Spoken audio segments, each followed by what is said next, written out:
Well, it's November 10th, and boy, that election took over the news, didn't it? But that's over, at least all but the shouting.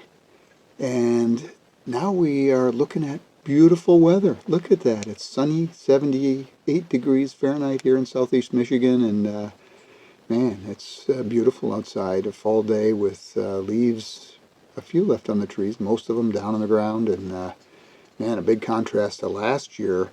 It was snowy and at least cold, and it's sunny and beautiful. But on November 10th, I usually think back a little farther than 1 year, and I think about news, I think about the weather, and I think about November 10th, and me being the young news director at WSMM-FM radio in Sault Ste. Marie, Michigan. The Sioux, or it's called, is at the far eastern end of Michigan's Upper Peninsula. And the Sioux, if you don't know this little town, you should get there. It's a beautiful little city with tree-lined streets, and back then, many elms, maples, and oaks, still today, many trees. But some of them back then were 80 feet tall, and they were getting knocked down by the wind. I saw several trees down, branches down. It was a big storm, and if you were in the Sioux or in the UP that day, you remember it back in 75.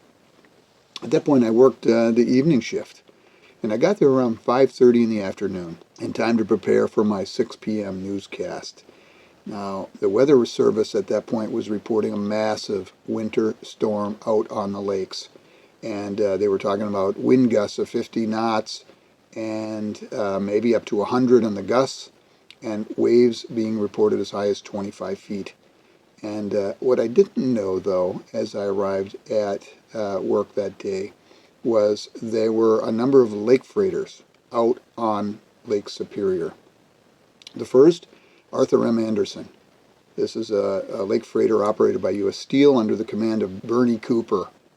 The Anderson had sailed out of Two Harbors, Minnesota, and was headed for Gary Works in Gary, Indiana, on the south end of Lake Michigan. The second boat, the Edmund Fitzgerald, was operated by Oglebay Norton, and it left the town of Superior, Wisconsin on the afternoon of Sunday, November 9th, 1975, and she was under the command of Captain Ernest McSorley. The Fitzgerald was en route to the steel mill on Zug Island, near where I am, here in the vicinity of Detroit. Both boats carrying taconite pellets, and that's what they used to make steel. I also didn't know at that time that earlier that day the Anderson had been struck by an 80-mile-per-hour hurricane force gust. And at 3:30 in the afternoon, the captain of the Fitzgerald, McSorley, radioed to the Anderson that the Fitzgerald was taking on water and had topside damage. At about 3:50 p.m., McSorley called the Anderson to report that his radar was not working, and that he asked the Anderson to keep them in sight while he checked his ship down. That means he slowed down, and he was trying to let the Anderson close the gap between them. McSorley contacted the U.S. Coast Guard station in Grand Marais, Michigan, a little after 4 p.m., to inquire if the Whitefish Point light and navigational radio beacon were operational. He was answered by Captain Cedric Woodward of the Avafors, and Woodward told him both the light and the direction beacon are out at the moment. Then around 5:30 p.m., Woodward called the Fitz back again to report that the Whitefish Point light was back on, but the radio beacon was still out. When McSorley replied to Avafors, he commented, "We're in a big sea. I've never seen anything like it in my life." Well, at the same time, I was arriving about 40 miles to the east of there, on land, of course, at radio station WSMM at around 5:30. At 6 o'clock, I did my 5-minute newscast reporting mostly about the weather, and the radio station back then was all country, and it was pre-recorded music program for 55 minutes each hour, and then a live 5-minute news broadcast on the hour.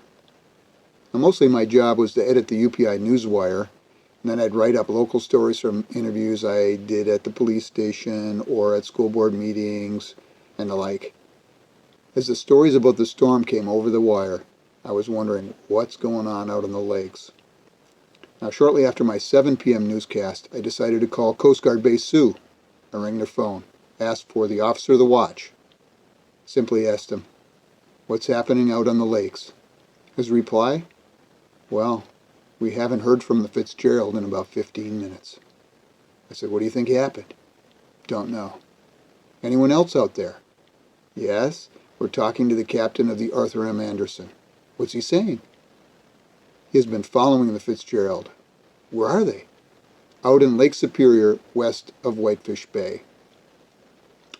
I thanked the officer and told him I'll call him back in 15 minutes.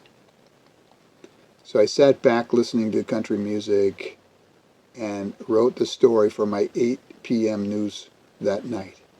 My story was about the storm, of course, and 2 ships trying to make safe harbor, and that one of them, the Edmund Fitzgerald, had lost contact with the Coast Guard. After the broadcast, I called back to the officer of the watch. "Have you heard from Fitzgerald?" "No." "Still talking to the Anderson?" "Yes." "What's he saying?" "He is circling." "Do you think the Fitzgerald went down?" "Don't know." "What's it like out there?" He said, "We're hearing reports of snow, gale force winds, and waves up to 35 feet. I called United Press International to read them my story, and they sent it out on the wire November 10th, 1975. So, do you know that Gordon Lightfoot song? And the song lyrics go, "The captain wired in, they had water coming in, and the good ship and crew was in peril. And later that night, when the lights went out of sight, came the wreck of the Edmund Fitzgerald." Well, you ever wonder who was watching the lights? It was the captain of the Arthur M. Anderson, Captain Cooper. Now, the initial search for survivors consisted of the Anderson and a third freighter, the SS William Clay Ford. The U.S. Coast Guard launched 3 aircraft and a buoy tender called the Woodrush. It was able to launch and get underway in 2.5 hours, and they took a day to arrive. The search recovered debris, including lifeboats and rafts, but no survivors.